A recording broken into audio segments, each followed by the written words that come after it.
I believe. So thank you very much for tuning in. If you're watching the live streams, please let us know in the comment section where you're beaming in from, and so that we know that it's working for you. Hopefully, I mean, not hopefully, you are currently watching Machines, Magnetism, and Mayhem with Tony and Greg, with special guests, Brian, today. It is August 17th, 10 a.m. I believe it's the third Wednesday that we do these regularly here. So let me start officially here. Welcome to Guy Aitchison's Reinventing the Tattoo community, where tattooers, apprentices, collectors, and the curious are all encouraged to join in these live streams, catch the replays, meet up in real life at real world events, ultimately to inspire each other and create better tattoos, art, and in this case, machines together and equipment together. With your help, we're actually beaming out 5-6 days a week now with quality live tattoo content. So yeah, thank you very much. Not exactly sure where you're beaming in from. It could be the App Store or the Google Play. Do a search for Reinventing the Tattoo. There's an app that you can download. There's a YouTube channel, Reinventing the Tattoo. Please catch us live there if you like. Then the Roku channel. So we have a full Roku channel, and there is a Tattoo Machines channel on the Roku. I'll give you a little preview of it in a second so that you can kind of see what I'm talking about. It's pretty cool. Then, I guess if you're listening to the podcast, then you're either on Apple, Spotify, or wherever the podcasts may be found. Here in my script is to show screen share Reinventing the Tattoo. So let me do that real quick here. And thank you for bearing with our introductions. We don't have any ads or anything during the shows, so we take this time to make sure that you know what's going on. Okay, so this is Reinventing the Tattoo. We're beaming out. Thank you to Guy. And if we scroll down, we'll see we've got the Reinventing it used to be a book. Now it's a full online course. So you should definitely check it out. There are free lessons. We have all of our live streams right here on the homepage. You'll see here's Machines, Magnetism, and Mayhem. This would be the live show. This would be like some really inception-y shit if we start clicking on it. Let's not do that. Here is our replays, and this is basically what goes out on the Roku channel too, right? So we've got the Reinventing podcast. This is one of the large Zoom calls. We have drawing groups. We have a Spanish channel, which is pretty cool. If your tattooers speaking in Spanish, these are all art jams and whatnot. There's Live in the Castro with Haley Adams. So there's the LGBTQ plus POC communities. Here we go, Tattoo Machine channel. Hey, with Tony and Gary. So this is inception-y, but this isn't live, so we're safe here. In any event, there's plenty of free resources here in Reinventing the Tattoo. These are not free Learn to Tattoo courses, of course, but there is a free History of Electric Tattooing course. This is out of control. Jay Brown from the Northwest Tattoo Museum is putting together. These are like museum exhibit quality chapters in here. So you definitely, if you're grumbling that the kids don't know about their tattoo history these days, then you better be taking that course pretty quick, because they are taking it now. It's pretty awesome to see people downloading it and whatnot. And okay, sorry, let me get back on script here, and then we could get the show going here. So there is an events tab on that homepage there, so you can see all of the live shows. There's like 4 or 5 times where if you are an artist, you could beam in. Sundays at 1, Mondays at 9 a.m., Tuesdays at 10 a.m. Anyways, check out the schedule. And let me hammer out our sponsors real quick. Raw Pigments, rawpigments.co. They are acrylic free, so they don't dry out in the cup, or they don't dry out in the cup. I still haven't asked if that's the reason why. Either way, they don't dry out in the cup. They're acrylic free. Rawpigments.co. You can check out some interviews with Lauren and their artists. It's pretty fun to see them stick people, get some samples, and then they talk about it. Anyways, worldtattooevents.com is the largest, most comprehensive resource for tattoo events worldwide. I know I tried to copy all of Alex's listings for Tattoo Now a couple years, like 10 years ago, 15 years ago. Within 3 days, I was like, there's no way I could keep up. So I just sent people to worldtattooevents.com. It has every listing, and they're updating it all the time. There's interviews with Alex on the channel. He's got Mickey Valletta did an interview. There's a whole mess of them. It's awesome. DLize Pro in the United States is Dermalize worldwide. Alex DePasse's Healing Wrap. It's designed to breathe. So you, if you're interested in protecting your art as it walks out the door, Dermalize, DLize Pro in the United States. Thank you, international copyright laws. It's designed to heal wounds like tattoos. So check it out. Again, there's plenty of videos online of videos that are using it, of artists that are using it, excuse me. Okay, 2 more. Tattoo Now. I'm Gabe. I'm a computer geek. I help tattooers with software to get busier. It used to be to get busier and build a perfect clientele. I still do some of that, as much as people want. But these days, a lot of people are busy, so I'm helping streamline communications so that instead of all the back and forth emails and a million phone calls and the answering of questions, we could streamline all that so that you have more time to not be on social media, fuck social media, to spend more time sleeping or with your friends and family or whatever. Anyways, Tattoo Now, technology for tattooers. And then Guy Aitchison is the founder of Reinventing. He is the artist who has inspired most of us, if not all of us.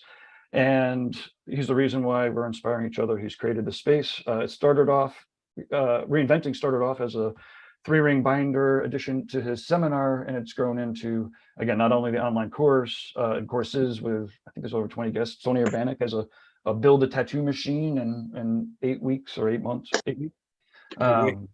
It's awesome. Like Tony actually goes through and he's filing the shit by hand with all the hand tools. So again, if you're an apprentice or you're mentoring, you really got to check it out. Anyways, point is, Guy Aitchison is awesome. GuyAitchison.com.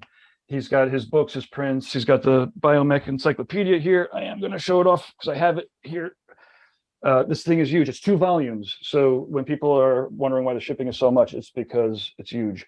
But it's amazing. He's got all the badass bio tattooers. He's I think the Giger estate put something in here, and Bernansky, I don't know, the Polish guy who's sick with the bio. Point is, GuyAitchison.com. Thank you very much. Please send your positive reviews to the public channels and your constructive criticisms and sponsorship money to management at reinventingthetattoo.com. Sponsorship requests, I don't think we take money that way. Anyways, point is, thank you very much, Tony, Greg, Brian, and Jamie. Jamie, if you could turn your phone sideways, then we get the full camera on there. Yeah, great.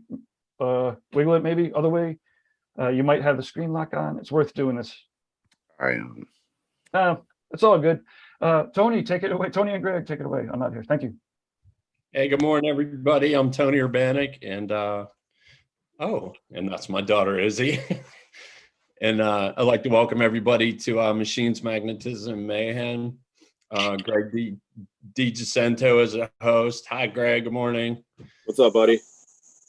Here we talk about tattoo machines and magnetism. The magnetism being how we're all drawn together in this industry, in this field, and the community. What's magnetism? Yeah. It's being drawn together. Oh. It's a weird word to say that.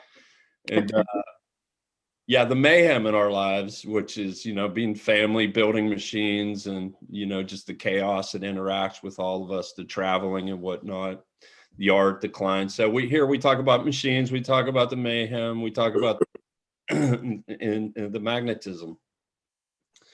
And today we have Brian Neal and Jamie Weddle. Both, Jamie, you're from Stay Gold Tattoo as well, correct? Yes, sir. Yeah. I started with Brian when he opened the shop a little over 3 years ago. Kind of helped him open the shop up and stuff. Right on, cool. And then we have Brian Neal, who I know is a machine builder.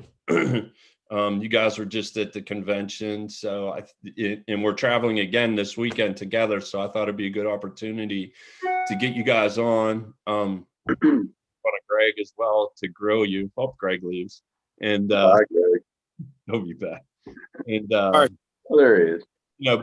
Talk about the convention, talk about the machines, talk about the future. So yeah, Greg, if you got anything to add, we'll get to it.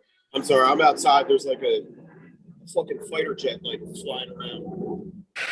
If you want to, no. Red Dawn. Like, yeah, try to have a podcast. Mayhem. It's reality TV. It is. Yeah. They're dropping bombs on Greg already. Like you came by like earlier, and I was like, all right, I hope this doesn't happen again. And here we are. He's gonna park over your house. Yes. Tony, it is worth plugging. The last show was live from Rubber City and it included mimosas, so you could catch it on the YouTube. Well, yeah, as I talk into the Magic 8 Ball once again, folks. Yeah, we did a podcast in Rubber City 2 weeks ago at the tattoo convention. It was called Machines, Magnetism, and Mimosas. And Elizabeth came up with that concept. We thought it'd be really cool to go live from the convention and just had like massive amounts of champagne and orange juice pitchers all around us, and we just grab random people out of the audience and interview them. I don't drink, so I don't think it was very my lips worked correctly at that point. Excuse me. We had Adam from TACCOM on there, or not Adam from Junk Machine Company. We had Aaron with 2 A's from TACCOM, the mad scientist. Elizabeth Clay, my significant other, my partner in the convention. Is that Sutton sitting down for a minute? Like, I missed some of this because I was putting out fires at the convention, but it was fun. It was a technical talk. We had technical conversations. We had silly conversations. There's Adam from Twin Films. He's a videographer.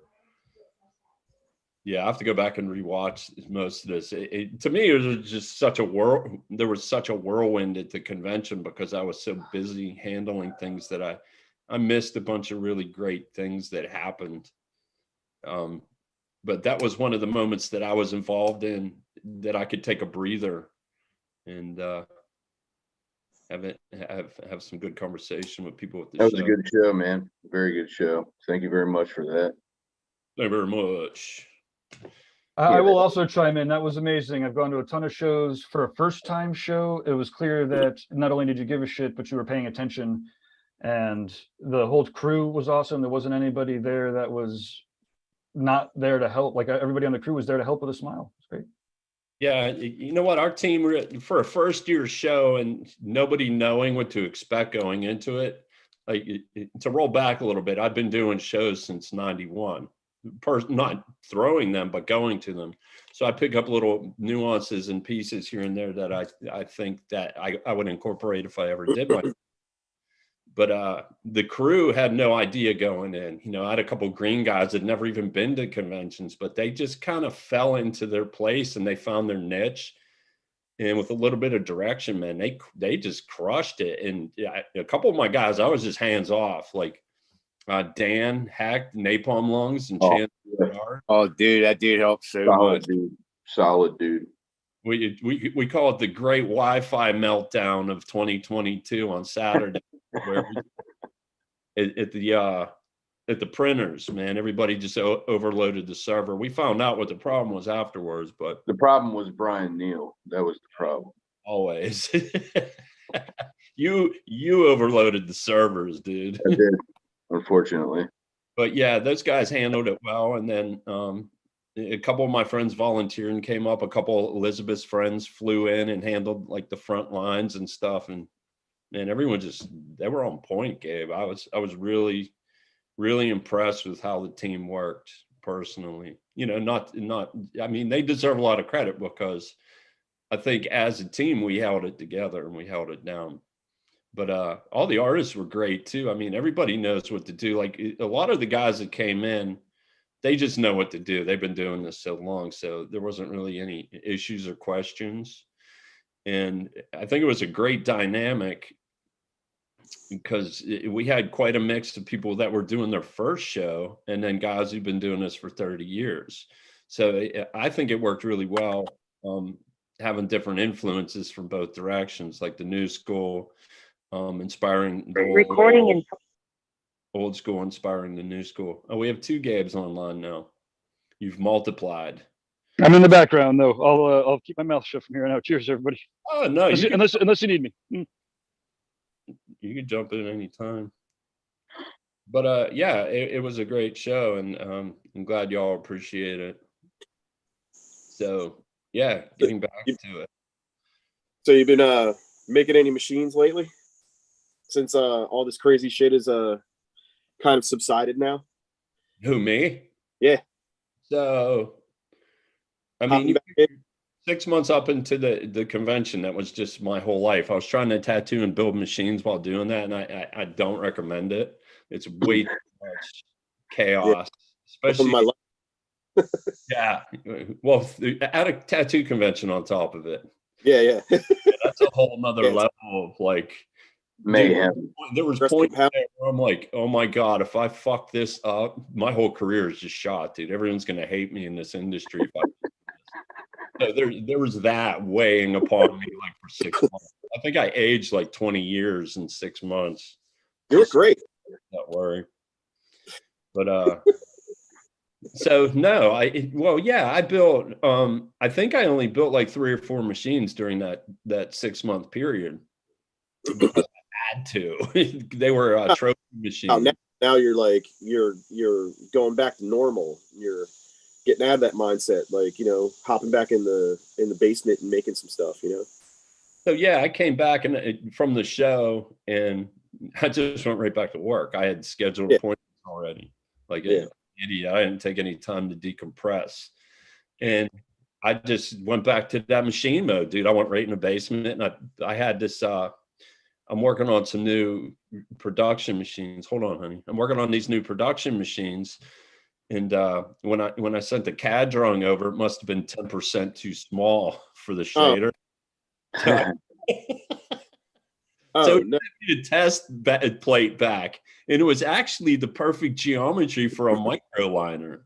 So I'm like, you know what? I'm not going to let this go to waste. It's what I have laying here. So Go with it. see what this does. So I ripped it together, and yeah.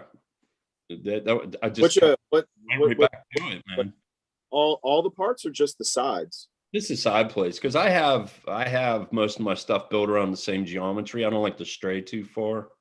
Yeah, why would you? And this is kind of like a hybrid. Like, why figure it out every single time? Put a liner on a shader base and just stretch the A bar, and it's a fucking jackhammer. Oh, what side was it? The strong arm. Okay. So It wasn't. Go ahead. That's the one I was kind of helping you with, right? Yes. Okay. Yeah. You mapped out, you catted that out, and I finally found someone to do that for me. Okay. So they redrew it, or no, like, I redrew it on the iPad. Okay. And then I guess porting it over to his system, it dropped 10% somewhere. Wow. It's all the same, but it's just That's crazy. I was like, this is rad. And then I folded it up to my liner jig, and I'm like, oh my God, dude, this is perfect. Yeah. Crazy. It happens, man. Yeah. It's not like it's Happy accidents. Yeah. One time for some reason, I got a bunch of parts made, and I wanted the bases 3/16, and I wanted the spring decks 3/16, and I wanted the sides 1/8 of an inch. And I don't know what happened, but those thicknesses got mixed up, and I ended up with 1/8 inch bases, 3/16 sides. And I go and pick them up at the laser guy, and I'm like, yo, what the fuck is this? Like, I can't use this. And he goes, oh, well, I didn't do anything. And I'm like, well, I didn't do anything. Like, I'm sending them to you. He goes, well, it was like $1,000 order or whatever. It was like tons of stuff. Like, I got like 50 sets. It was like crazy. $750, something crazy. And he goes, oh, just give me like $300 and just take them. And I was like, all right. So now I got like a bag of these like J frames that are like 3/16 thick, like super, and like and the base plates are like super thin. I mean, I use like 1/8. Now I use 1/8 inch base plates, but that's another story, But how are you supposed to use like an 1/8 inch like spring deck? Like, I can't do nothing with that. I seen Spiderweb do that stuff. Yeah, I made some, but like practical. I may have Double them sold up. a couple of them, but like Double them up. weird, man. Double them up. There you go. Double them up, man. I did. Do a Sherlock Holmes machine. I'm pretty sure I tripled. I wish I had one here. I'd show it to you. It was like, yeah, they were ridiculous. Ridiculous. But I got the parts that I actually needed, and life goes on. But that's a big reason why I stopped, like, subbing stuff out. Because if you're gonna fuck it up, you fuck it up yourself. You know. Like, sorry, I forget. You got a little girl there. I'm cursing and stuff. Friendly this morning, I guess. She's stuck to me like glue. She won't go. So I get to have a play date. So the 3/16 side plates, you said you have 3/16 of an inch Rogers side plates. Yeah. That's, I mean, I think that was his standard. I remember. Yeah. A lot of people, a lot of guys use 3/16, but I always went for like 1/8 inch. Yeah, I do 1/8 now. Yeah. The 3/16, they're bulky, man. They're heavy. Like some of the bigger J frames I built, they were like a pound when I was first hand cutting the big J's. All right, hold on a sec. Come on, you gotta go wait. Fucking guys. You go. I got the bug guys coming by to like spray my yard. I'm like, what is this beeping? There's like somebody backing up into my driveway. So Brian. Yes, sir. Machines. What's up? How long you been making machines for? Guess a few years now. I started trying to build machines a while back when I started tattooing, maybe 20 years ago. And I don't know. I guess I didn't really know what the hell I was doing. I didn't know much about the geometry. I just thought I'd give it a shot based off of a couple of frames that, I had. And, me and a buddy started trying to weld stuff up, and they were turds. I wouldn't tattoo a cat with them. So I kind of put that down for a long time. When me and Jamie started Stay Gold, we started talking more about it, and we got together. I got a big shop at my house, with fabrication equipment, welding, all that. And so I guess a few years ago got back into it. That's cool. Jamie provided me with the knowledge on how to actually do this shit right. We got a coil winder, which I'm terrible at winding coils, I'll tell you. But what I bring to it is, the metal work, welding, metal finishing, doing powder coating and everything. And that's my main thing there. I do assemble, all my own stuff.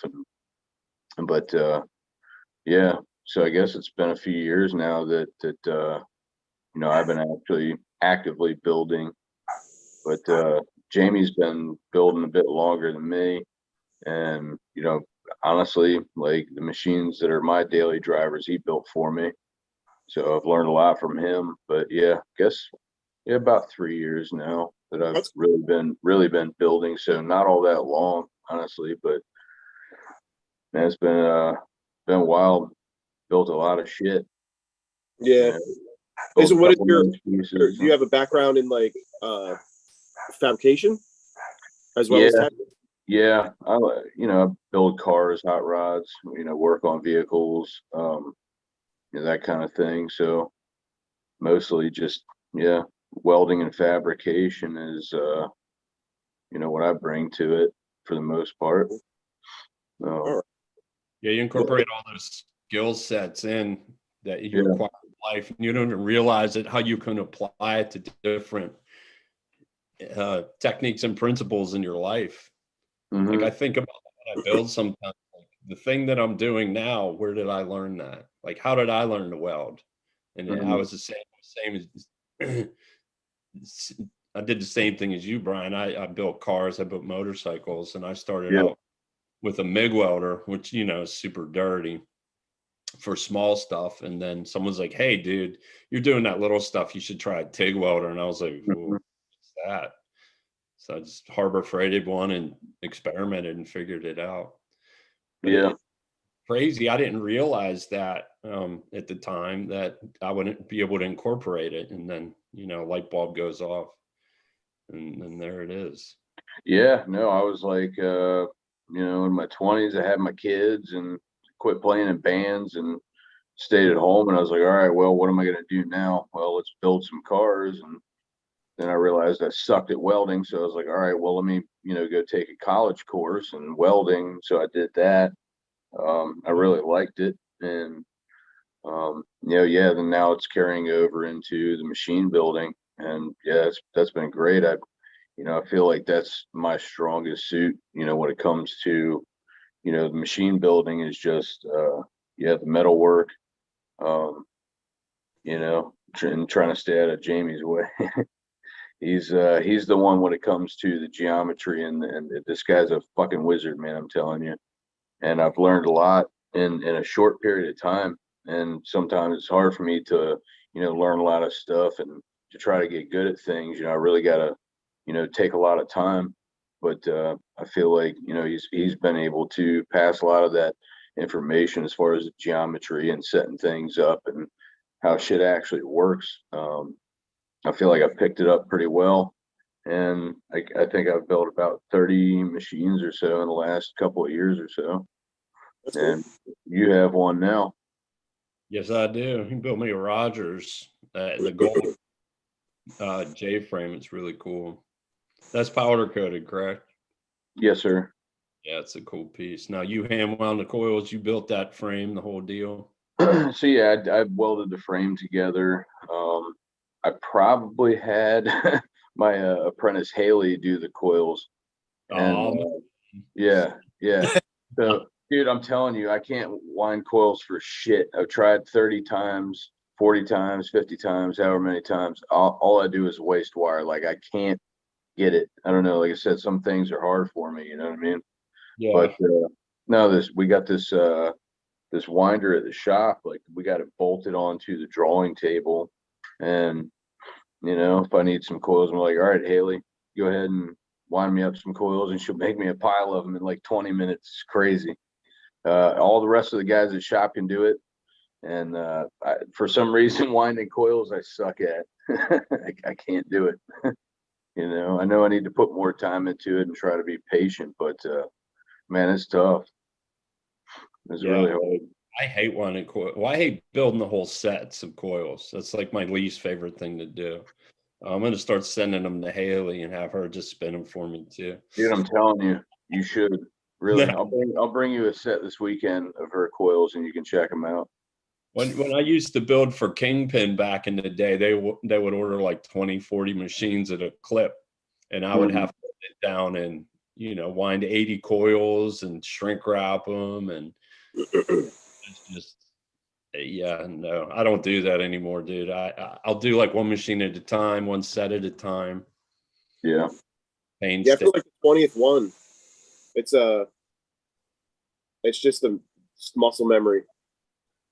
Like you're just like you got to do like 100, like 50 sets or something like that. Yeah. And you get like 20 in. You're like, all right.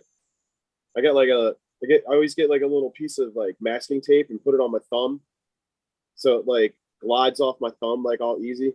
Yeah. Huh. You use one of those, like I see people using like it looks like a squeegee or a credit card or something.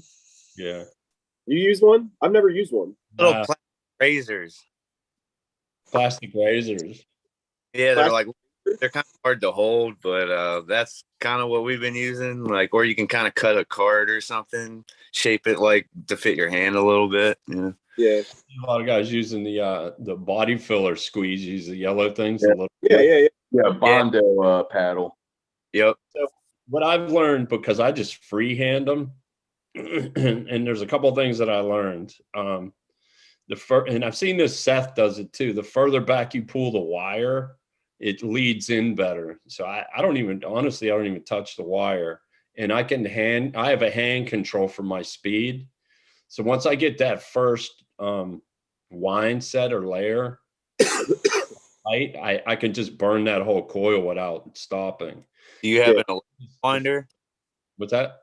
Do you have an electric winder? Yeah. Or hand crank? Electric? I have an old Innes, INNES winder. Yeah.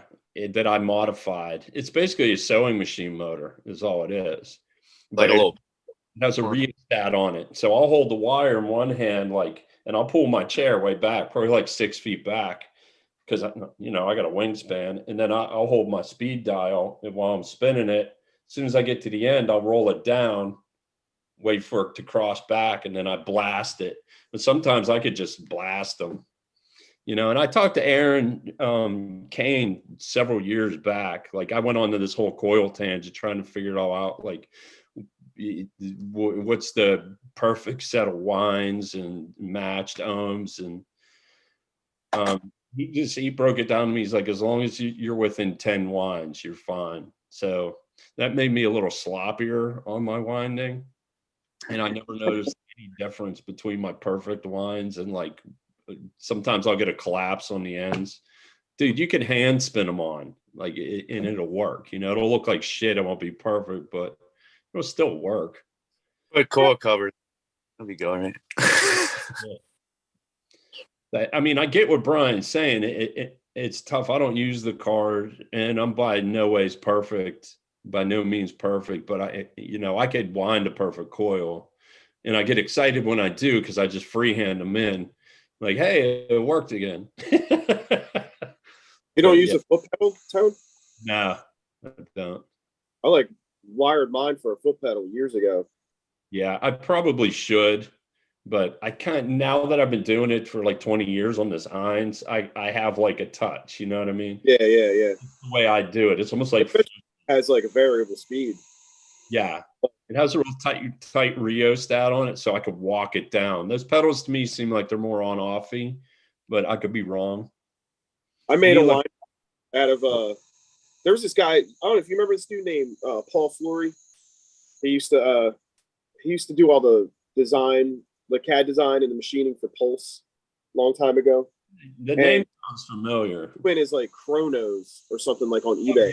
Yeah. And he used to sell parts and stuff, and he had these winders for sale. They were just like hand crank winders. Yeah. And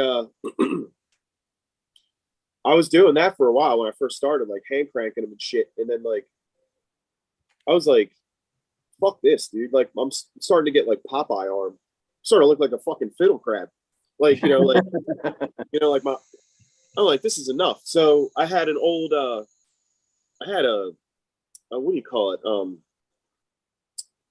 Not a media, what are those fucking things you put rocks in? A rock tumbler. Sorry, I'm sick. But I had a rock tumbler, and I took it apart, and I took the motor out of it, and it had like a little like pulley system. Yeah. And I just took like 2 blocks of wood and made this thing. And I've rolled every single coil on it ever since. It's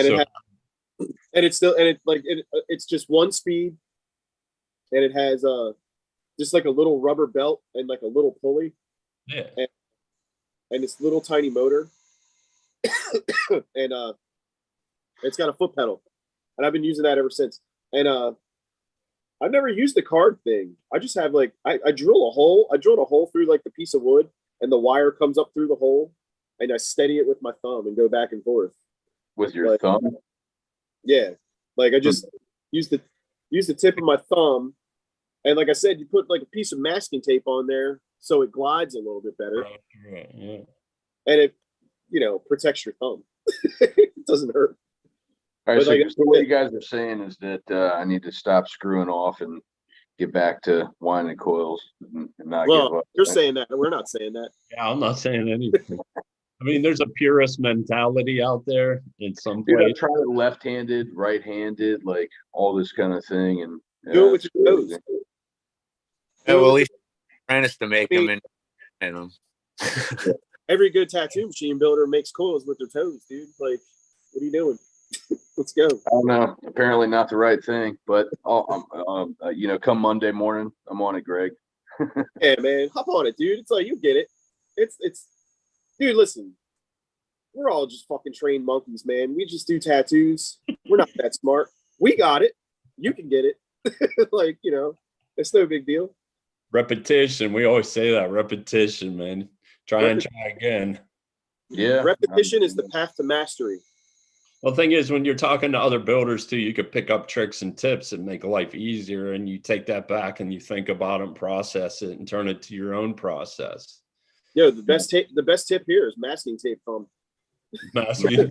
Tape on It'll my help, thumb. man. I'm gonna try that shit. Masking tape. I'm gonna try that.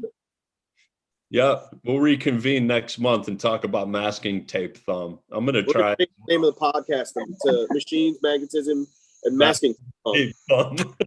That's what it's gonna be. Big X. Yeah. That's what it's gonna be. Yeah, machine builder thumbs. So Protect them.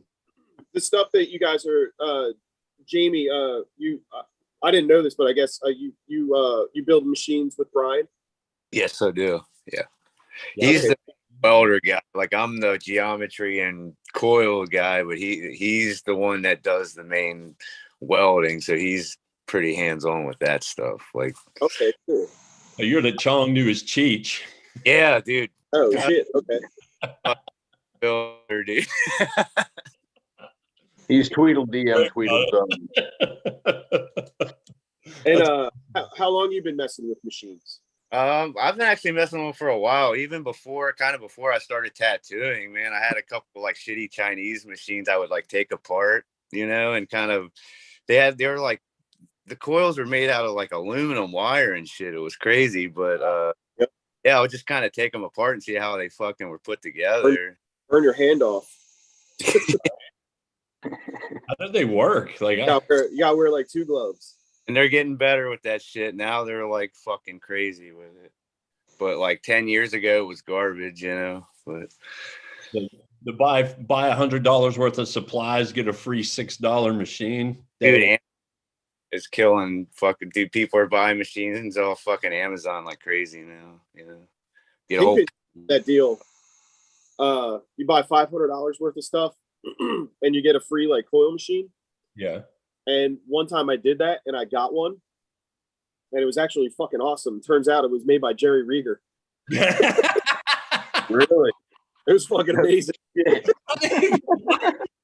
That is pretty amazing. They Like, must have ran out of Chinese shit and just grabbed one of Jerry's by accident. No. Like he was making them. They weren't like Chinese or nothing. They were really, really good machines. No. Yeah, I know Jerry. Yeah. But he was like, he was Jerry, dude. He was putting together good stuff. But like it Fucking looked like, stuff that he wasn't, it wasn't like primo parts or anything. But it like hit great. Like didn't have to fuck with it at all. Yeah. Well, Bill and Jerry, I mean, they were on point back in the day when they were working together at Kingpin. And Yep. Jerry's the one that got me in the loop with the distribution deals with Kingpin. I did Jerry's seminars back in the day, and they changed the game for builders, man. Like parts wise, Bill had a connection down in Southern Florida. And those guys, Jerry was designing the parts, handing the CADs over to Bill, and Bill would have them manufactured bulk, and then he would send shit to us to try out. So Bill was picking people's brains and doing good stuff, man. I think Aaron continued on the journey, and then there's who runs South State Supply. Oh, Reese, I think.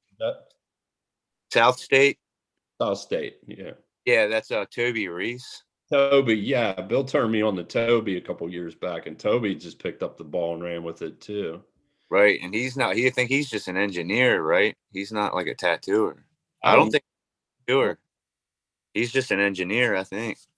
Well, a lot of those parts. Well, I mean, like saying somebody is just an engineer is like. He makes good machines. That's Yeah. not just an engineer, probably The just guy don't. makes tip-top shit, so there's not much you can do about that. But If you're I not get not a tattooer. All right, It's a little weird. I gotta take a minute. I gotta check on my daughter, Greg. Can you handle this a sec? Yeah. No, I can understand why some people might not even want to use a machine if they're not a tattooer. They're kind of like, why are you making money off the industry? But if it's top tier shit, I mean, No, dude, they're in the industry. We all got making, proper stuff, They're providing us with shit we need. So, but good machines are good machines. Who cares, man? Yeah, Like there's those machines, and they're like, dude, I'm not touching that thing. They're like, Wait, say it. What did you say? I said, I've handed those machines because I have one of his machines, and I've handed them to tattooers, and they're just like, I'm not touching that thing, you know, just because I guess they're not tattooers. Hey man, they're lost. I mean, what are you gonna do? I mean, like, listen, I'm not a hater, man. I take notes. You know, Yeah. if somebody makes like a good machine, if somebody is an engineer, especially if they're an engineer, like you pay attention to that person. I mean, whether money off the industry or not is like not for me to judge. You know, people can use them, people cannot use them. They can make machines, they cannot make machines. It's not up to me.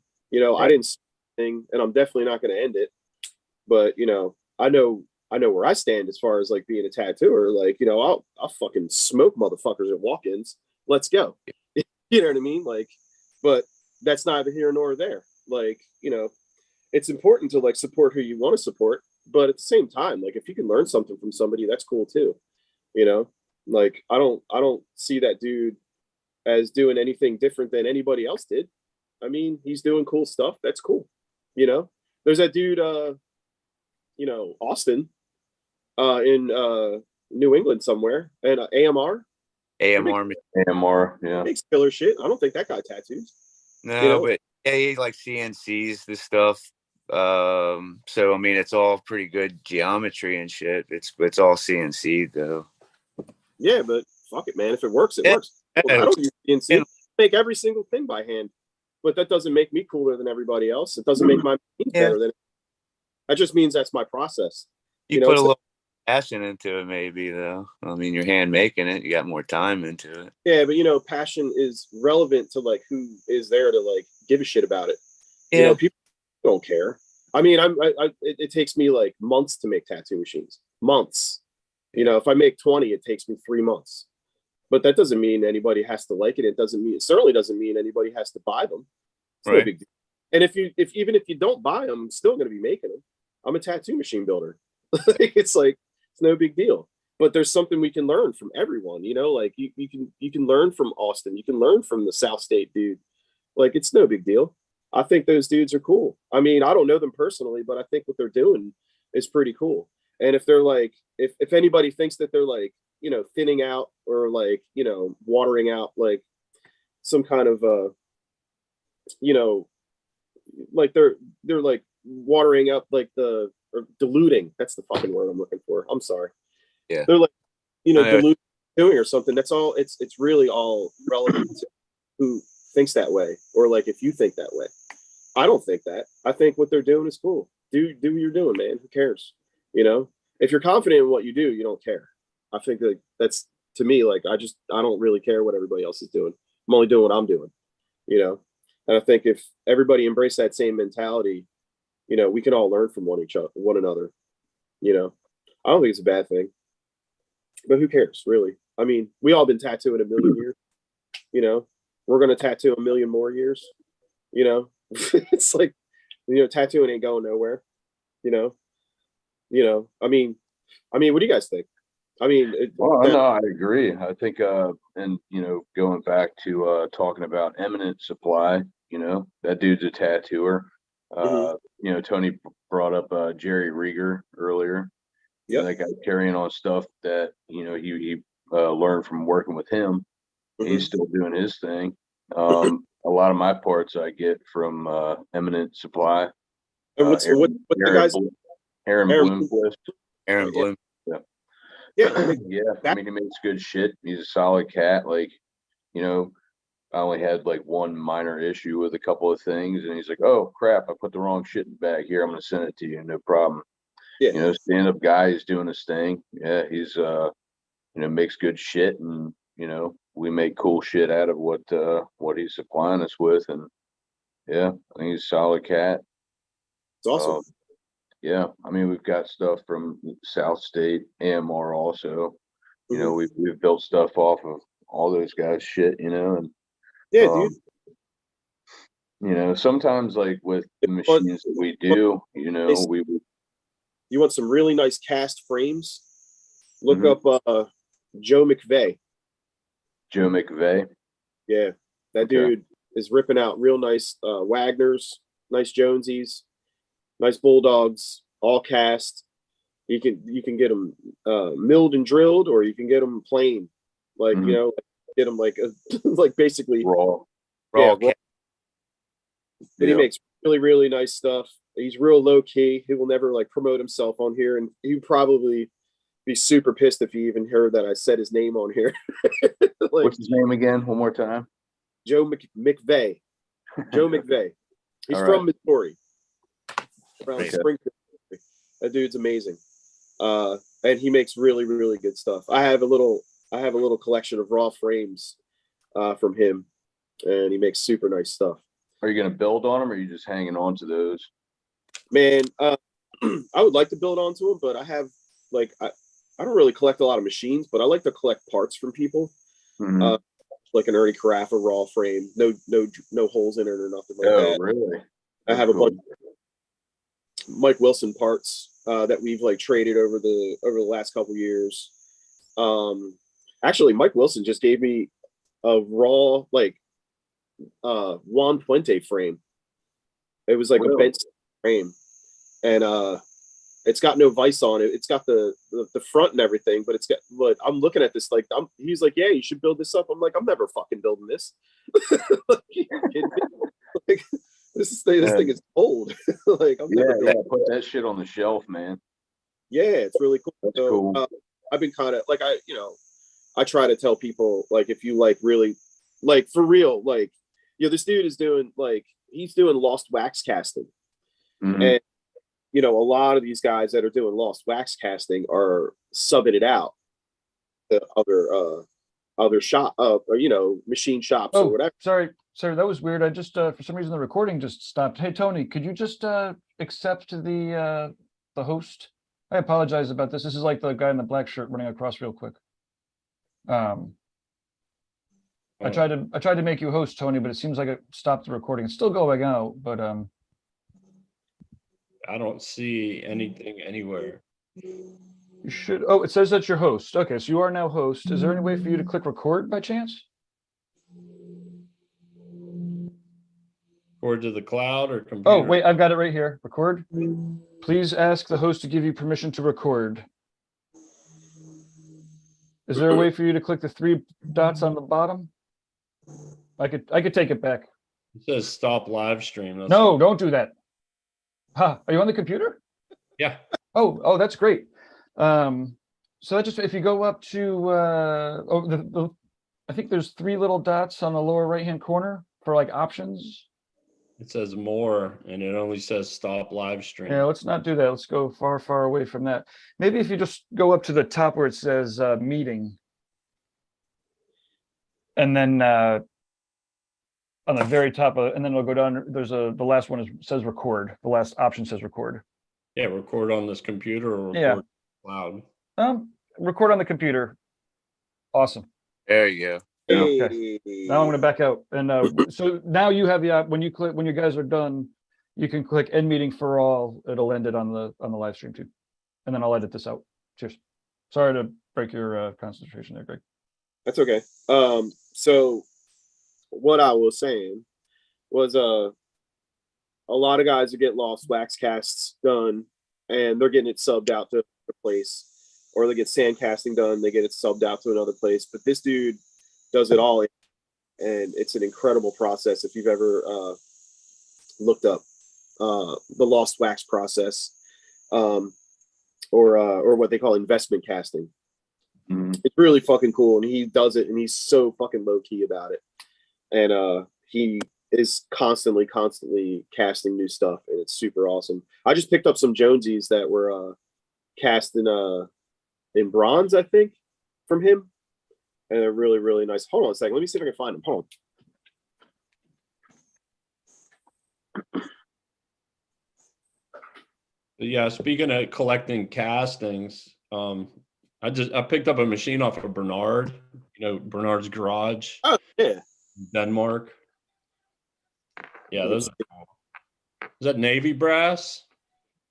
I think it's bronze. It's bronze. Yeah, that's cool. Yeah. I got some Jonesies off of Jack Spratt back in the day. They were yellow brass. Oh yeah. Dude, I hit them with my meal, and they turned to bubble gum with my mill. Oh wow, really? Yeah, I went to deck them and they were just like, blang. Yeah, these are really fucking cool, man. This is the liner that he makes. Is that a round back? Later. Yeah, there's a round back. There's a round back. Here's square back. Yeah, square back. I love the round backs. But yeah, they're really cool. And if you give me a second, I'll see exactly where he's from. Joseph Mcveigh, Fairgrave, Missouri. Missouri. Okay. Yeah, that dude rules. He's super awesome. But from what I can tell, like, I don't know. There very well maybe other people that do it, but he's the only person I know that is doing that process in house. It's amazing. Yeah. Like it's crazy. Like sand casting and lost wax casting for me is probably like the last thing besides like owning a CNC center that I could do to like make a tattoo machine. Like I've made them every other way, so it'd be cool to get. Yeah, I've never done anything like that. I've seen it, casting and the whole process, but man, that's like super old school shit. Yeah, that's real deal. It's awesome. That's what I was different size. Oh, go ahead, James. Oh, sorry. Have you guys ever tried like the different sides, like the bake light or plastic? I've seen people trying those. Yeah. Yeah, I've built a shitload of them. I actually have about 400 base plates, Zeiss base plates. Yeah, I made some. I made a couple Bakelite. There's one right there, James. Okay, yeah. I'll ask about that. I didn't know if that was steel. No, I made Bakelite. Not Bakelite. Phenolic. A couple years ago. Yeah. And I was making some aluminum sides and stuff too. But at the same time, I was making these like phenolic sides, and they were like super thick, but they ran so crazy fast. Yeah, they're loud as shit too, man. That's super loud, super tinny. About vibration. Yeah, they vibrate. Oh, yeah. Dude, my arm totally fell off. Dude. I was tattooing. No more arm. Vibrated right off. That's why I built on cast frames. When I first started, I fabricated out of some angle iron, and then I took the design and I had boards made. And through trial and error, like some of my favorite machines were Mickey Sharp's, and they were all cast ductile iron. So I kind of modeled my builds off of his metallurgy and his materials. So I went with ductile cast. And what I've noticed is it's a softer material and low carbon. So it once you anneal it, it aligns the carbon particles in such a way that it works better for magnetism. And it took the vibration out. Like a lot of my older machines, I'm not trying to toot my horn or anything. I'm just explaining this, but I've noticed the difference between 1018, 1010, 12L14 and cast, gray cast, ductile cast. Like ductile for me, as far as vibration, was the way to go. And that's kind of what I've always stuck with that. And, for custom builds, 1018, just because it's readily available. Yeah. And it welds like butter too. But, oh yeah, the plastic, dude, it's a novelty thing. To me, like, yeah, you could tattoo with it. And I have guys that request them. I've built, when Mike Skyver's museum burned down, he had actually lent me an original Zeiss Bakelite to spec out. So I spec'd it out and I built copies. And what I did was I built like clear, you'll see a lot of them out there. They're clear side plates. Yeah. I did that for Mike in order to raise money to help him get it back on his feet after the museum burned down. I just saw him a couple weeks ago at Pagoda. What's that? I just saw Mike a couple weeks ago at Pagoda. Pagoda, yeah, he stopped up. And yeah, he was at Rubber City. He'll probably be in Wheeling this weekend, or not Wheeling. Yeah, Morgantown. Yeah, he said he's going to be there. He said he's got some of those Paul Rogers machines that you refurbished for him. So yeah, I'm going to try to get tattooed by him again this weekend. Yeah, he's bringing a lot of that stuff down to tattoo with. I think I have one of those like Bakelite machines down there, Jamie. I'll bring it down. or not Bakelite, but I used PVC clear plastic, and then I used this shit called Garolite. But Garolite has like a weird clothy texture that I had to grind off, so I don't recommend that. I can even bring you a piece that you can mess with. Fun fact, Garolite is another name for phenolic. Oh. Same thing. Oh, Same kit. Yep. Yeah, I have like 3/16 black, 3/16 inch black. If you remind me, I'll bring you a piece. Yeah, resin. Garolite. It's the same thing, but it's like all it is resin and cloth. Yeah, that's what I was getting ready to say. It's like resin. Mm-hmm. Got like a not texture, but it's got like this fucking like design on the top of it. Like a little pattern. Yeah. Yeah. It's almost kind of like Kevlar, the way that works. It's like a mesh kind of thing with like a compound impregnated, I guess. You know. So you guys were talking about cast machines, and one of my influences, Bernard's Garage over in Denmark, and I got in touch with him. He did a build, a Rogers build, and you know I love Rogers. He made that for you? That's awesome. I don't think he made it for me, but I bought it from him, and then we started a conversation, and he actually sent me. Oh wow! Some cool. Bulldog raws. Oh, nice. He had two. One smoked, but he's like, he's 70. I think he's 76. Bernard? Cool. Yeah, he's old. He's older. Oh yeah. He's 76 for real? He's either 71 or 76. I can't recall. I'd have to go back.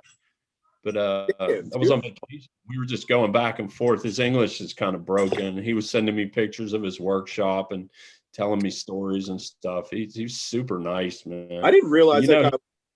Holy shit! Wow, that's awesome. He makes some real following him for. Yeah, well, if you look at my stuff, you could tell that's who my main influence is. Him, Paul Rogers, without a doubt. Yeah. So it was flattering to have a conversation with him in such a cordial manner, because I hold him in the highest regards as far as my career is concerned in that aspect of things. And I think he falls in line with Paul Rogers to me. Like, he's just one of those guys that I think deserves the respect from me. Definitely. So I was flattered by that, but yeah, if you look at his stuff, you can see where some of my moves came from. And I look at his stuff and I see where his moves come from. Mm-hmm. And it's how it works. Can you show us that cast again? Yeah, the Sailor Jerry. No, is that what story behind this? So is it a Des Connolly? I don't know. Let me see. If you guys want to talk, I'll try and bring up the conversation. Yeah, that's killer, man. Well, tell two of those. I believe these are out of the bucket from China Sea. Yep, they're the ones that if they're out of the bucket, that's one of the ones that Jerry had cast in Australia. Scott Sterling will tell that story. Okay, so I'll have to get a hold of Scott then. Yeah, Scott told me that story on the phone once, because I had read about it. Well, tell me the story, because I don't know.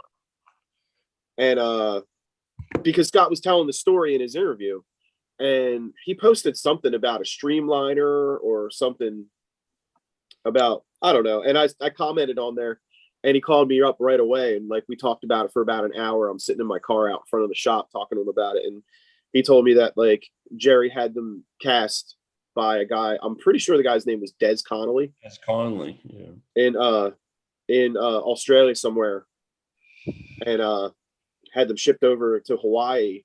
And when Mike Malone bought Jerry's shop, he just had like buckets of the things, like he had tons of them. So that's when, Mike Malone and Scott Sterling went to work, finishing up these casts and, making like, the Sailor Jerry Bulldog as we know it, but that's sick. If that's an original cast, like that's amazing. That's super awesome.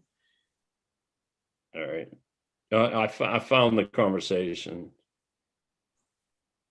There are two streamliner frames in, but a lot of work to do on this sandcast frames. The one, this is a cast many years ago, was one from collector in Switzerland. They're sent it to me to do some work. It was from Sailor Jerry.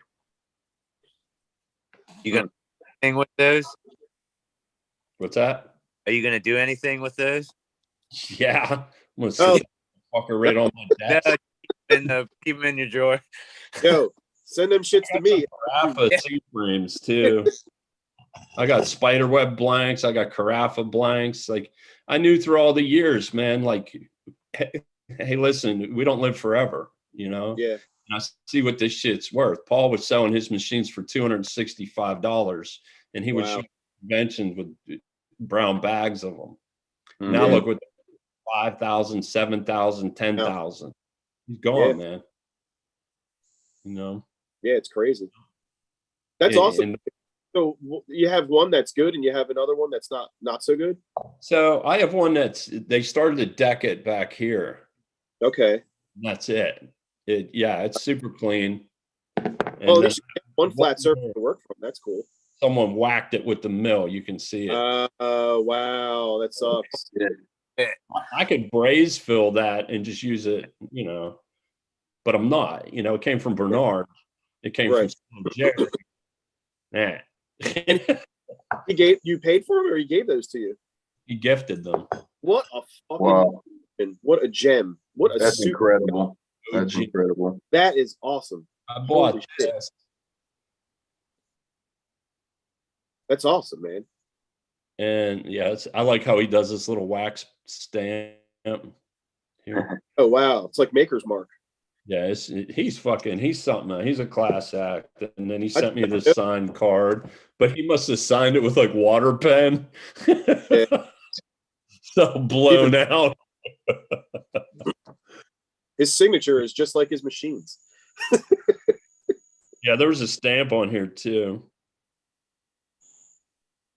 Yeah, 2021. It says Bernard. You could see Denmark. But yeah, I like collecting those old casts because they give you inspiration. You know, Jamie, like when you first start out, I was inspired by National machines. I was inspired by Jack Armstrong machines. So I bought these machines and I copied them. Even when I met Skyver, I'd be like, oh my God, that Bakelite's really cool, man. And he'd be like, well, here, take it. Just bring it back. And I'd be like, what? Yeah. Learn from how it's constructed, you know, tear it down, put it back together. And, you know, Brian, when you build hot rods, it's the same thing. You rip down a motor, you learn about it. And then the next time, you know, the repetition. Yeah, try to put it back together better. And you start to analyze how it was made, how things work, what materials they are, you know, and you figure out these little nuances, and you apply that in, you know, you put that in your toolbox. So when you build, you have that shelved ready to roll, depending on the type of build you're doing.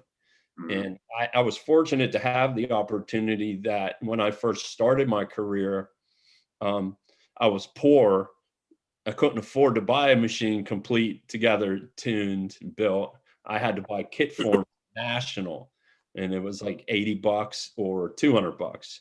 Of course, I scraped $80, and I learned how to put a machine together.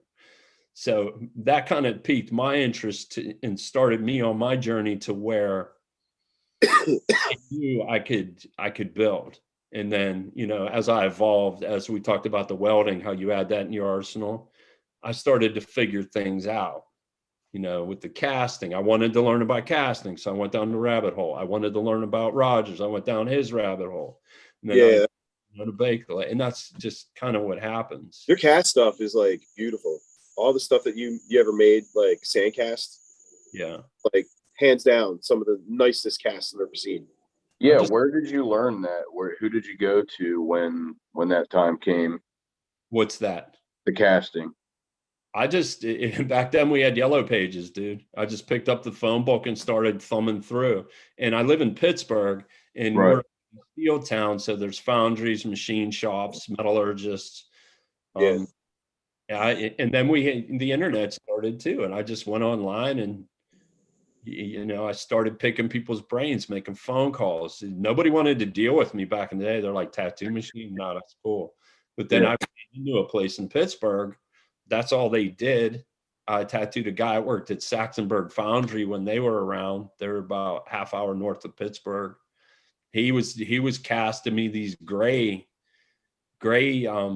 church frames and C frames in the very beginning, and those are all the ones that fucking broke at the Vice.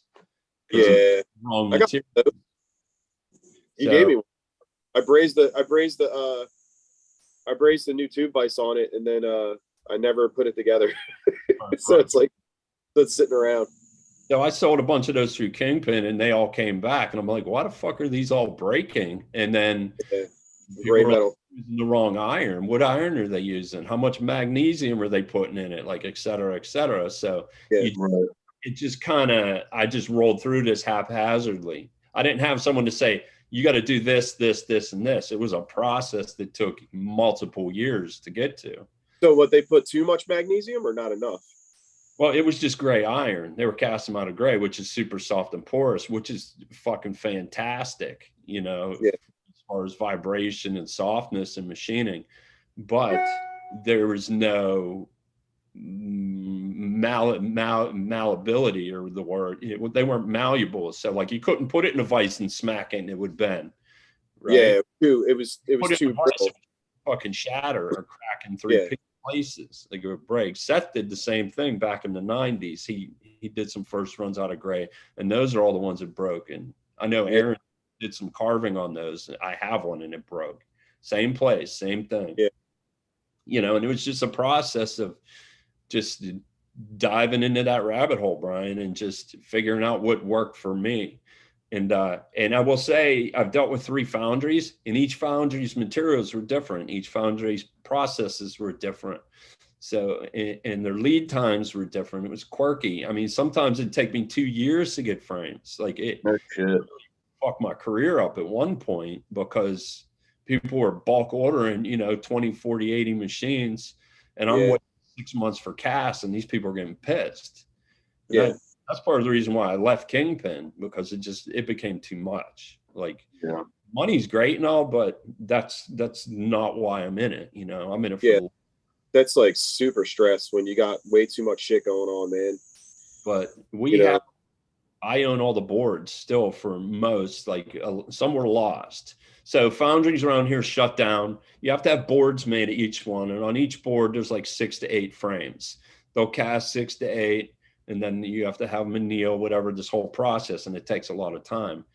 Well, casting isn't very prevalent in Pittsburgh anymore. So these foundries shut down. A lot of these guys work in this foundry circle. So they'll go from one to the other. This one shuts down, they'll go here. Fortunately, when the one shut down, the guy took my boards. Shut down, that's it. You're fucked, dude. You know, I got thousands of dollars in boards.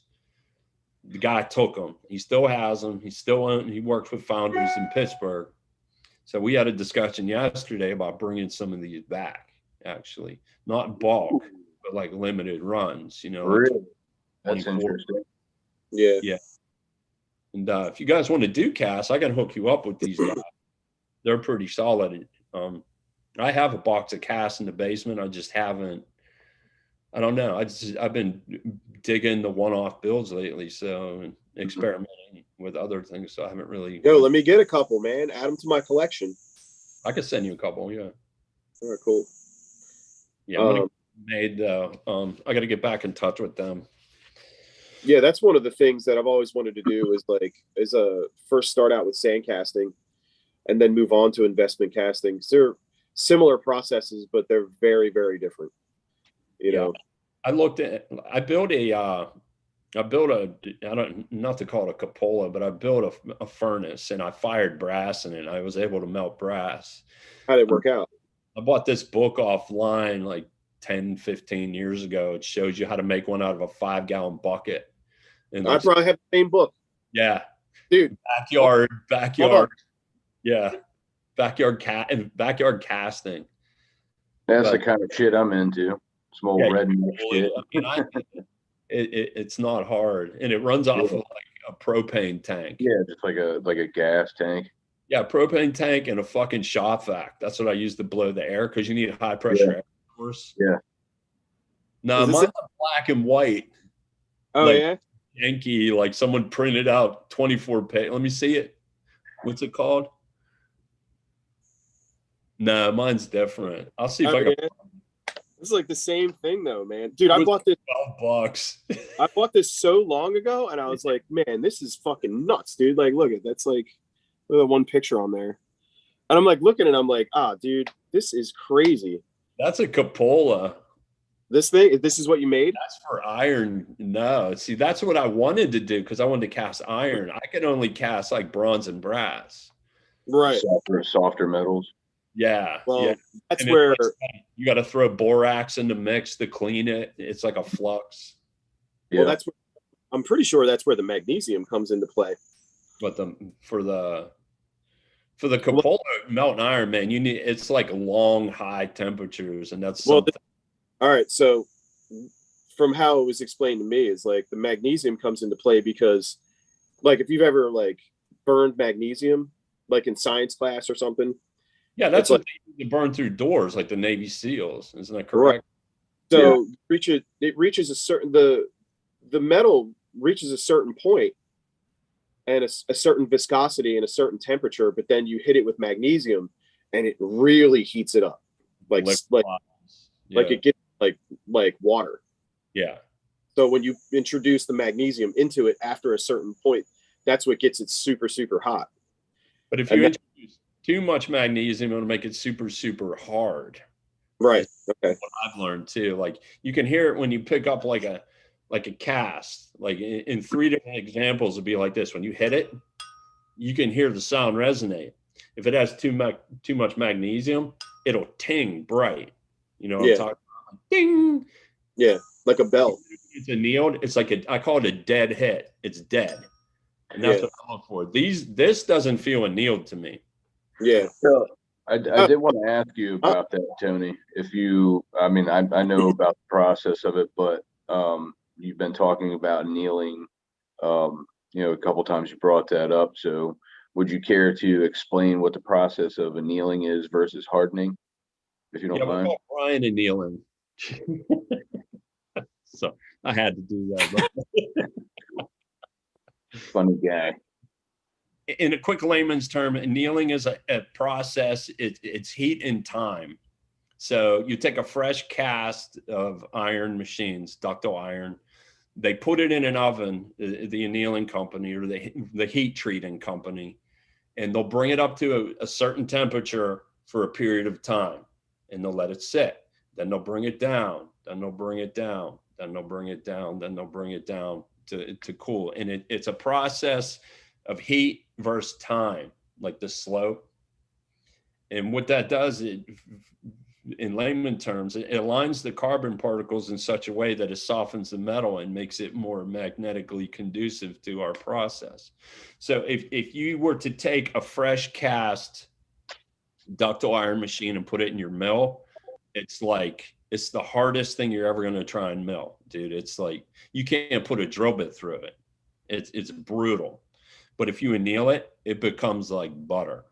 Like and you can hear it, like when you ting it, when you can actually like grind your thumb on it. If you take some old tattoo machines, like different ones, and grind your thumb on it, you can feel like the softness of the metal. Wow. When you do it, you take a couple machines and do that, and you could tell. You'll be able to tell 1018 over cast over. Ow! I hurt my thumb tinging those. So, you'll be able to tell, man. And like the softer materials, to me, they're just, the 1010s, the 12Ls, and the my favorite is ductile annealed iron. Yeah. So the annealing is basically cooling it down slower versus the opposite would be hardening, being cooling down at a rapid pace. Yeah. So okay. Yeah, and it depends on the amount of magnesium there is in there as well. If there's a higher content of magnesium, you're not putting a drill bit through this. Not a standard bit at all. No. Right. No, you had brought up the annealing thing a couple of times, and I wasn't sure if many people knew what that process was. Yeah, I mean, you could look up the actual definition. You could look it up, but that's my layman explanation for it. I thought it was pretty good. Science behind it. There's a science behind everything. I'm just not that guy. Yeah. Not an engineer. You know, I just know what I know from experimenting and what's been told to me. Yeah. No, I think it's interesting. I think it's really cool too. You were talking about the casting, you know, like where you are, you know, the town you live in, and, you know, those sorts of, you know, things that were available to you, like the guys working at foundries and, you know, doing casting and stuff. I mean, we're over here, we're damn near on the coast, you know, and there really isn't stuff like that around. So that's pretty cool that, you know, you had those sorts of things available to you then. Where are you at in Maryland? So we're in Knoxville, Maryland. We're like basically Virginia, West Virginia border. Okay. We're about 45 minutes or an hour from DC, same distance from Baltimore. Yeah. What's that? There has to be tons of machine shops and casting in Baltimore, Virginia, because of shipyards and whatnot. Yeah, I mean, there is like, yeah, down by like the Navy yards, there's smaller ones, but certainly not, you know, like what you had available, which I'm sure they're all shut down now, but. Yeah, it was heavy here. It was, yeah, again, it was all steel mills still. I mean, that's so Pittsburgh. Steel mills up and down the rivers here. That's all we did was manufacture locomotive parts and train cars everywhere and ship steel out, you know, and fire coke. And Pittsburgh was heavy on that in the 50s. And my grandmother owned a house in a part of town that's called Lawrenceville. And what Lawrenceville was, that was like a hub for the steel mills, the foundries, the machine shops. There was an arsenal there, so they casted cannonballs and whatnot back, you know, in the Civil War area, and then train parts and so on and so forth. So my family grew up on the street. It's 39th Street in Lawrenceville, and my shop is actually in Lawrenceville now. So I was exposed to the train yards, to the mills, to the foundries. They were all there. I didn't know later on in life I would be utilizing them, but oh, that's really cool, man. That's really cool. My point is, the way I do machines, yeah, I'm influenced by my surroundings, you know. Again, it goes back, it's almost a full circle conversation when we talked about learning how to weld during building hot rods. Like, it's all come full circle, like my life. Like I grew up on these train tracks, jumping these trains when I was 9 years old, 10 years old, going through these foundries and whatnot, and seeing all these like abandoned, like industrial parts, pieces, and components. And I guess that's stuck in my mind. And when I started to build around Pittsburgh, I started to utilize these components in my building. Like I still, like, even, I don't know, it was yesterday or the day before, we were coming back from Ocean City. I took my family there for a week, and I came out of Starbucks somewhere by the Bay Bridge, and I looked down and there was a fucking washer. It was all crusty and rusty. It must have been an old fender washer. Put that shit in your pocket, didn't you? Right in my pocket. And I said to my daughter, look, what do you want that for, Daddy? I said, that's a machine, dude. And I looked at him like, that's a liner. That's going to be a liner. And I just know. And I do that in Pittsburgh. When I first started building, I would walk the train tracks and I would find scrap steel, road spikes. My burn dog's modeled after a railroad spike. That's what it's made out of, the original. Oh, yeah. Yeah, I remember. That's why it has that peak. That's the tip of the side of the spike. Yep. No, I come from a railroad town as well. So you just, I guess, subliminally in my mind, I had all these influences ready to happen. So I think getting back to it, our building process is determined by our surroundings partially, and our influences as well. You know, guys like you, like I pick up stuff from you, I pick up stuff from Greg, and that's, you know, that's how we evolve in this industry together, as we share, you know, just the tips about winding coils. You know, I had to learn all that also, dude. Master didn't take some. I didn't know shit. Dude, you were today years old. But that's why we have these conversations. That's why Greg and I do this, is because we learn, we share, we grow together. Yeah, but it's been like that since day one, man. Like absolute day one. Like the first time I ever talked to you on the phone, I learned so much shit. the first time, like the Ink Nation days. Yeah. Like, going back and forth on that. Like, yeah. you know, showing my age. And Jerry teaching me and Skyver teaching me, and they all went through this circle. Oh yeah. He worked with Paul Rogers. He picked up stuff from Paul. Jerry worked with Schmitty. Schmitty worked with Jerry. And we all just, you know, and Joey D and all that information. Somebody said this. Oh, why don't you try this? And it just spun out into these circles. And that we just reiterated. You know, we also had Bill, like, you know, he was, you know, getting stuff machined under Jerry's wing, you know, like he was getting coil cores and, you know, binding posts, springs, stuff like that. Like, so, like, you know, we would take part in this. We would go in and get, like, you know, however many coil cores, however many, like, you know, fucking sets of springs. And Bill was a big, you know, Bill, I like relied heavily on Bill for a while because production wise, you know, because like the stuff he was selling wasn't junk. It was awesome, you know. We were, I think personally, me and you and like a lot of guys were really lucky to get stuff from him, you know, and be able to, like, you know, get that magic, especially the magic that Jerry brought to the table, you know, because everything came from him, you know. And we were like pretty lucky for that. Yeah, Jerry really changed the game, man, as far as like my career. And just, you know, Havoc always says iron sharpens iron.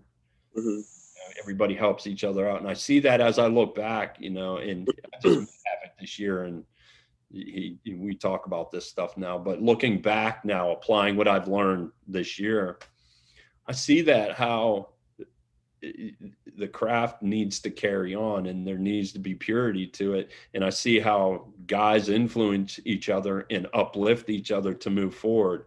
Like Jerry knew, and I was, you know, wet behind the ears. I didn't know. I just wanted to build. And that's all I thought about, was like the next machine, the next build, learning the new, why does this work? How does this work? What is this? How does this affect this? How does it? And Jerry would step in and he'd be like, this, and this. And he would answer my questions. So I would ghost him for years to try and pick up that information. He did the same thing. Now I got guys doing that with me. Like, how do you do this? What do you do this? Why do you do this? What's this? And it feels good to give back something that was so freely given to me because I had the desire. Yeah. I mean, same here. I was like super lucky that, like, you know, I had you. Because like I'm like, you know, I'm pretty hermetically sealed. Besides like this podcast and like besides like the very limited number of tattoo machine builders I know personally, I'm pretty like, you know, like you let little things out, but you can't let everything out. Right. But I was lucky to meet you and like lucky to like, you know, kind of be under your wing because you were under Jerry's wing. You know, it's like, I don't think you were under my wing. You were just, we were all in the same circle, me, you, and Kevin, you know, because I felt like Kevin knows me. I view you as a big time mentor to me. And I certainly like, dude, you taught me how to make a jig for the first time. I was gone. That's it. You know, I was off and running, you know, and like, that means a lot to me. You know, that's kind of where I hold you personally, you know, like you were very, very instrumental in like pushing me to do things that I had not done and maybe improve the things that I was doing. Yeah, and vice versa. You know, Mike Skyver always says to me, because I credit him for a lot of my education and learning. He's like, I open doors, you walk through them. That's it. Yeah. Like I have an apprentice, which I said I would never have an apprentice again. And he's fantastic, man. And he kisses my ass day in and out. Like, I'm so grateful. Well, yeah, that's cool. Like, I don't really give a fuck. And my thing is, I chose you for a reason. Like, you came into my life for a reason. And he obviously taught me tons of things about myself and interpersonal things. And I've given back what what he wants. He just wants to attain this information. It reminds me so much of myself. I don't take credit for it. I say what Mike says, like, I opened the doors You walk through them. Now I've had guys before him that I've opened the doors through, and they didn't do fuck all with it. You know. Well, yeah. I mean, I think a lot of tattoo machine building chooses you too. Yeah. You know. Yeah. But about that, Brian and Jamie, do you feel like it just you're obsessed with this shit? Like you just have this drive that you just want to get better, be bigger, make the next thing, do something crazier, and it's just like you lay in bed at night and you're thinking about the movements and the way it rolls. Absolutely, man, because I'm already kind of like obsessive compulsive with that shit, but I'm right. self-taught really, so I would think about it all the time. I would just tinker with it and then try different stuff, like different gauge springs or whatever, and kind of see how it runs with it. Maybe use like a thicker spring or slightly thicker coil, like coil gauge wire, like stuff like that. Yeah, so you have that analytical mind that keeps you up at night trying to decipher problems. Yeah, staying up at night. I've got insomnia as well. Like I typically only sleep maybe 3 to 5 hours a night. Sometimes I don't sleep at all. And if I can't, I leave the house and go out to the shop and I sit there and I fuck around with tattoo machines and sit there and stare at it. And, maybe one night, 3 o'clock in the morning, I'll go weld up a couple frames. And yeah, it is. Yeah, Jamie's definitely, obsessive, and myself for sure. I'll get a text at like 3 a.m. of just a random machine he put together. Yeah. I'm like, I don't sleep. I just, get up, take care of kids, do that, go to work and tattoo, come home, take care of kids again, and then back to work. How many kids do you have, Brian? So between me and my girlfriend, we got 3. 3, yeah, that's a lot of work. Range 3 years old, 11 years old, and 13 years old. Wow. 3-year-olds. There, dude. Oh yeah, yeah. You are in that. Yeah. How old are you? 40. I just turned 40 last month. Yeah. That's not bad. I'm 52 with a 6-year-old. Yeah. Keep going, brother. Yeah. I might have another one. We'll see. 46 another one or two. Like not too far off. Yeah. Greg, I remember like one of the last podcasts we had, you called that obsessive shit. You had a definition for us, like as machine builders. Yeah. What was that? What we are like. It's not obsessive compulsive. You said yeah. What was that? I mean, I say a lot of shit, so I don't know. Yeah. What was that you said? You were on a roll that day, though, man. Yeah, it was like, I don't know. Who was on the podcast with us at that time? I know. You know what? Helton's like that, man. Fucking Rich Helton's insane. Like, like he's so like ADD about fucking everything. Like, I got one of his sitting here. Oh, yeah, that's killer. Attention to detail, tweaker. He was telling me stories like he'll build a whole machine and he'll just be one thing will be wrong, so he'll rip the whole thing apart and redesign the whole thing around this one screw because it just drives him insane. Yeah, he's fantastic, man. He's crazy like the rest of us. Yeah, I don't know if there's something wrong with all of us or if there's something that's just right. I don't know. Yeah, what man? It was something. What? It's so weird that I just like, because I've said it a couple times, but I don't remember. It was something about I'm not obsessed. I'm just like, I don't know. It's just my whole chaos theory too. I think if you're like anyone else that's a tattooer, for me, tattooing is defined. I do tattoos, I paint, I mix colors, and I build tattoo machins. And I do podcasts while I'm sick as a dog. Yeah, I do podcasts when I'm sick. There's something wrong with you. Hey, well, speaking of probably needing to rest up a little bit. No, not even speaking of needing to rest up a little bit, but one of the first rules of showbiz is leave them wanting more. This is great. You guys actually have more viewers now than you did when we started. I didn't mean to sound surprised, but you do. People dig it. Okay, But it's been an hour and a half. Nice. So we should, I'm going to shout out to some of the people that are in the chat room here, and then everyone could sign off. But real quick, we've got Gina's beaming in from the UK. Sant says greetings from Colombia. Jemmy from Borneo, Indonesia. Reggie, Borneo. Philippines. We're Happening. going crazy here. Then Creature Cave is from Columbus, Ohio. Creature, what's up? Jeremy Burt from Loose Screw. And he says, high five. We love Loose Screw. Boom. If you're looking for a guest spot in an awesome tattoo shop. Oh, I just, my camera's off. Thank you for doing that, Tony. Yo, you know what they call a Borneo rose in Indonesia? Just a rose. It's like an Irish car bomb in An Adirondack chair and chair.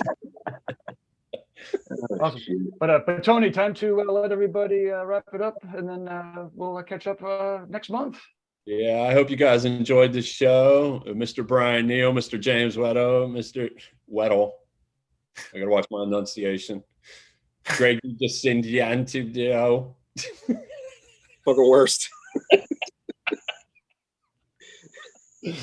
Mr. Tony Urbanek. What? Urbanek.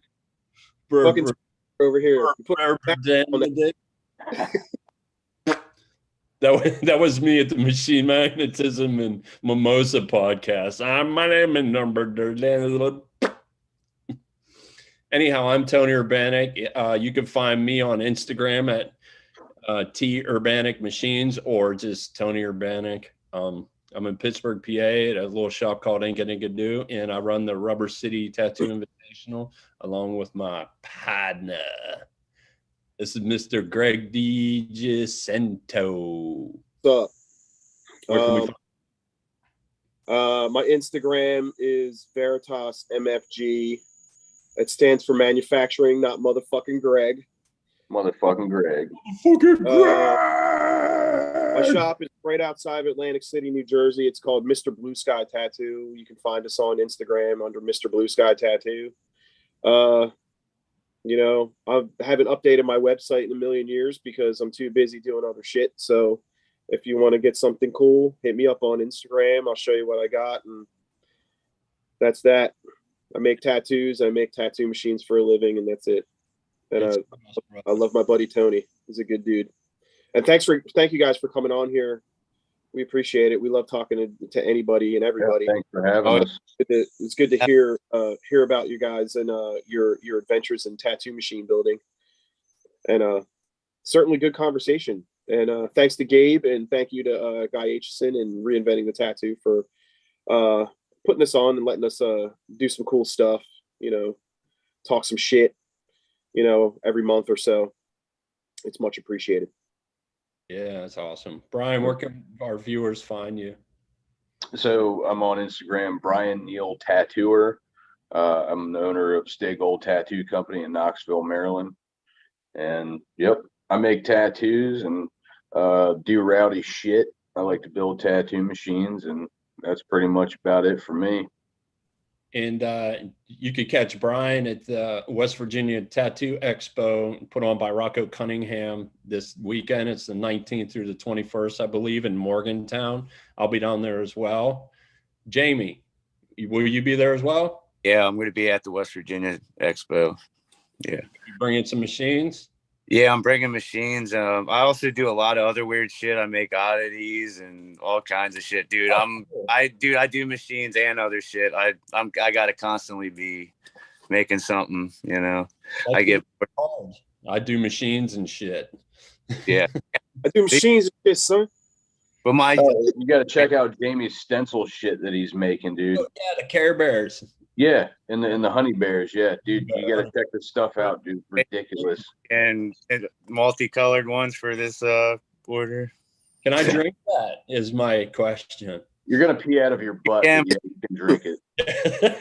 I'll pay in $50. Thank you very much. I mean, shit happens. it does indeed. Stencil shit, hence the name. Stencil shit. Yeah. I'm not going where I was going to go with that. All right. Where can we find you, Jamie? Yeah, so my Instagram's Jaw Tattooer. I work with Brian at Stay Gold, but yeah, I don't really post everything I make, but I make a little bit of everything, man. All right. Well, thank you everybody for coming on. Thanks, Guy. Thanks, Gabe. Thanks, Lauren at Raw Pigment, Wicked Fast, our sponsor, Gratitude, our sponsor. Until next month, Machine Thumbs. Wait, where is it? There we go. I will talk to y'all later. I got to figure out how to stop this now because I am not tech savvy. Peace out. Bye. I don't know. Bye. Bye. Help, Gabe. Bye.